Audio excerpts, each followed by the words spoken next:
Hello guys, आज का हमारा टॉपिक है रिप्रोडक्शन इन ऑर्गेनिजम्स। तो आज इसमें हम जानेंगे कि कैसे ऑर्गेनिज्म रिप्रोड्यूस करते हैं। उससे पहले कुछ टर्म्स को जान लें। लाइफ स्पैन क्या होता है? जो भी उस ऑर्गेनिज्म की जीवन काल, मतलब जब वो पैदा हुआ था उस डेट से लेकर जब तक उसकी नेचुरल डेथ नहीं हो जाती है, उसे लाइफ स्पैन कहते हैं। The period from birth to the natural death of an organism represent its life span. जैसे कि मैंगो ट्री का लाइफ स्पैन बहुत छोटा होता है, लेकिन पीपल ट्री का ज़्यादा होता है क्योंकि वो उससे ज़्यादा टाइम तक ज़िंदा रहता है। अब रिप्रोडक्शन है क्या? रिप्रोडक्शन एक बायोलॉजिकल प्रोसेस है जिससे कि हम अपने ऑफस्प्रिंग्स, प्रोजेनीज़ को जन्म देते हैं। अब ये रिप्रोडक्शन क्यों ज़रूरी है? क्योंकि ये लाइफ में कंटिन्यूटी लाता है। मतलब जैसे हमारे एंसेस्टर्स से हम आए, हमारे आगे भी तो आएंगे। अगर मान लीजिए रिप्रोडक्शन नहीं हुआ तो क्या होगा? दुनिया ख़त्म हो जाएगी। हम लोग भी तो कभी ना कभी मर ही जाएंगे। अब देखिए, ये जो रिप्रोडक्शन है ये किन चीज़ों की वजह से मतलब होता है। एक तो ऑर्गेनिज्म के हैबिटेट की वजह से, दूसरा उसकी इंटरनल फिजियोलॉजी की वजह से कि वो कैसे क्लाइमेट में कैसी जगह रहता है, फिर वो कैसे कैसे स्ट्रक्चर्स हैं उसकी बॉडी के अंदर। इस वजह से पता चलता है कि उसके अंदर किस टाइप का रिप्रोडक्शन है। रिप्रोडक्शन दो टाइप का होता है, एक असेक्सुअल, एक दूसरा सेक्सुअल। असेक्सुअल मतलब जिसमें सिर्फ इन्वॉल्वमेंट होते हैं एक ही तरीके के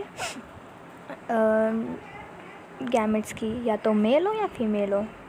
अब एसेक्सुअल रिप्रोडक्शन में क्या होता है? वो जो प्रोजेनी बनती है वो पहली वाली की एग्जैक्ट क्लोन होती है।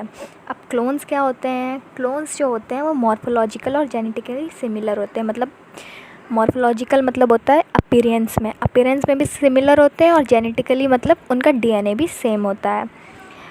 तो ये दोनों एक दूसरे के क्लोन होते हैं। मतलब जैसे पापा होंगे उसके, वैसे ही उनका बच्चा भी होगा, क्योंकि इसमें सिंगल टाइप के प्रोजेनी चाहिए होते हैं। और जो प्रोटिस्टा और मोनेरेंस किंगडम्स होते हैं, इनमें ये सेल डिवीज़न को ही रिप्रोडक्शन का मोड कहा जाता है। क्यों कहा जाता है? क्योंकि वो सिंगल सेल्ड होते हैं, और सिंगल सेल को रिप्रोड्यूस करने के लिए और सेल्स चाहिए तो नहीं होंगे, क्योंकि एक ही सेल है बेचारा, कर क्या सकता है? वही खा सकता है, उसी से रिप्रोड्यूस कर सकता है। तो वो आपस में डिवाइड हो जाते हैं। और एसेक्सुअल रिप्रोडक्शन हमेशा जो भी ऑर्गेनिजम्स करते हैं वो मोटाइल होते हैं। इमोटाइल का मतलब होता है उनकी कभी मौत ही नहीं आती, क्योंकि जब उन्हें लगता है कि हाँ अब वो नहीं रह पाएंगे, वैसे ही वो डिवाइड कर देते हैं। लेकिन कभी कभी जैसे बहुत हार्श क्लाइमेट आता है तो वो एक सेक्सुअल रिप्रोडक्शन के अंडर भी जा सकते हैं। अब देखिए, अमीबा जो होता है वो बाइनरी फिजन से डिवाइड करता है दो हाफ्स में, लेकिन उसके जो हाफ्स होते हैं ना वो इक्वल नहीं होते हैं, ना अमीबा के ना ईस्ट के। ईस्ट जो होता है वो बर्ड फॉर्मेशन से वो ग्रो करता है। अब इंसिस्टेशन क्या होता है? जब भी अमीबा को लगता है कि हाँ भैया बाहर का क्लाइमेट बहुत बुरा है, हम नहीं रह पाएंगे, तो वो सीडोपोडियस की हेल्प से अपने आसपास एक कवरिंग डेवलप कर देती है, उसको कहते हैं सिस्ट। अब वो जब तक वो सिस्ट रहेगी तब तक उसे बाहर के क्लाइमेट का कोई फ़र्क ही नहीं पता चलेगा। भैया हमें क्या पता बाहर कौन होना है, हम तो घर के अंदर ही हैं ना। इस वजह से तो वो अपने आप को सेफ़ महसूस करता है।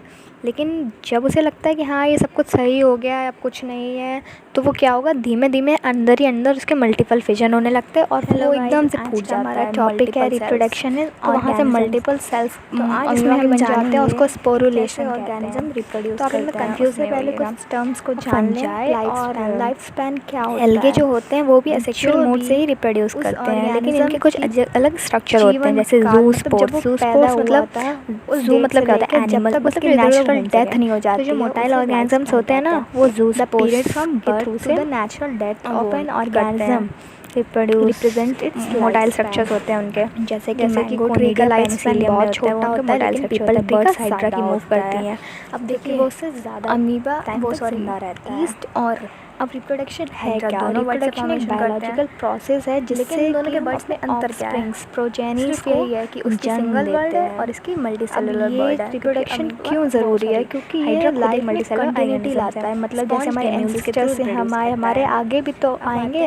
अगर मान लीजिए रिप्रोडक्शन नहीं हुआ तो क्या होगा? रिप्रोडक्टिव ऑर्गन्स दुनिया खत्म होते हैं, लेकिन हम लोग भी तो कभी ना कभी मर ही जाएंगे। सेक्सुअल वे से भी रिप्रोड्यूस करते हैं। अब देखिए, जैसे कि ये जो रिप्रोडक्शन वेजिटेटिव प्रोपगेशन से runners, suckers, rhizome, tuber, offset bulb, ये सारे ऑर्गेनिज्म के हैबिटेट की वजह से को राइज करते हैं। इंटरनल फिजियोलॉजी रनर्स क्या होते हैं कि वो कैसे क्लाइमेट में कैसी जगह रहता पुदीना है, देखा फिर वो होगा, कैसे कैसे स्ट्रक्चर है उसकी बॉडी के अंदर, धूप इस घास वजह से देखिए, पता चलता है कि उसके अगर अंदर उसकी किस टाइप का स्टेम वगैरह भी रिप्रोडक्शन है। ज़मीन पर टच हो जाती है रिप्रोडक्शन तो दो वहीं से टाइप का ग्रो होता है, करने एक लगती है। असेक्सुअल, मतलब एक जो दूसरा फैल जाते हैं सेक्सुअल। ज़मीन पे, उनको असेक्सुअल मतलब जिसमें runners सिर्फ कहते हैं। इन्वॉल्वमेंट होते हैं एक ही तरीके के, जो अदरक होती है उसकी जो नोड्स और गैमेट्स की, या तो इंटरनोड्स के मेल हो या बीच की जो फीमेल हो। जगह होती है, अब एसेक्सुअल वहाँ रिप्रोडक्शन पे जो में क्या छोटी छोटी होता है, लाइंस आपने वो देखी होंगी, जो प्रोजेनी बनती है वो उन पहली लाइंस वाली के थ्रू रूट्स निकलती हैं, उनको एडवेंटिशियस अब रूट कहते हैं। क्लोन्स वो क्या होते हैं, क्लोन्स जो होते हैं वो मॉर्फोलॉजिकल और पोटैटो ट्यूबर जेनेटिकली जानते सिमिलर होते हैं। मतलब ऑफसेट्स मॉर्फोलॉजिकल मतलब होता है अपीयरेंस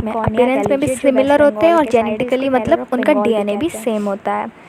ये मतलब तो ये दोनों एक दूसरे के क्लोन होते हैं, मतलब जैसे पापा होंगे उसके वैसे ही उनका अगर बच्चा इसका भी कहीं होगा। पे मिल गया तो ये ग्रो क्योंकि कर इसमें जाते हैं। सिंगल मतलब टाइप ये के प्रोजेनी एक चाहिए फ्रूट होते इसकी हैं, जाती है और जो पानी के अंदर, प्रोटेस्टा और एक जाती है मोनेरेंस किंगडम्स होते हैं, horizontally इनमें ये grow सेल करते हैं, बहुत डिवीजन जल्दी को ही फैलता है। रिप्रोडक्शन का मोड कहा बल्ब जाता है। आपने क्यों देखा कहा जाता है? होगा क्योंकि वो onion का। सिंगल सेल्ड होते हैं, और सिंगल सेल को रिप्रोड्यूस करने के लिए और सेल्स ऐसे ही चाहिए तो नहीं asexual होंगे, mode of क्योंकि एक reproduction ही होता सेल है है। बेचारा, कुछ कर क्या fruits सकता है, के वही through खा leaves सकता है, के उसी through से रिप्रोड्यूस कर करते हैं, सकता है, जो तो कि वो आप पहले भी आपस में पढ़ डिवाइड चुके हो हैं। जाते हैं। और सेक्सुअल रिप्रोडक्शन हमेशा जो भी ऑर्गेनिजम्स करते हैं वो मोटाइल होते हैं। इमोटाइल का मतलब होता है उनकी कभी मौत ही नहीं आती, क्योंकि जब उन्हें लगता है कि हाँ वो नहीं रह पाएंगे वैसे वो डिवाइड कर देते हैं। लेकिन कभी कभी जैसे बहुत हार्श क्लाइमेट आता है तो वो एक सेक्सुअल रिप्रोडक्शन के अंडर भी जा सकते हैं। अब देखिए, अमीबा जो होता है वो बाइनरी फिजन से डिवाइड करता है दो हाफ्स में, लेकिन उसके जो हाफ्स होते हैं ना वो इक्वल नहीं होते हैं, ना अमीबा के ना ईस्ट के। ईस्ट जो होता है वो बर्ड फॉर्मेशन से वो ग्रो करता है। अब इंसिस्टेशन क्या होता है, जब भी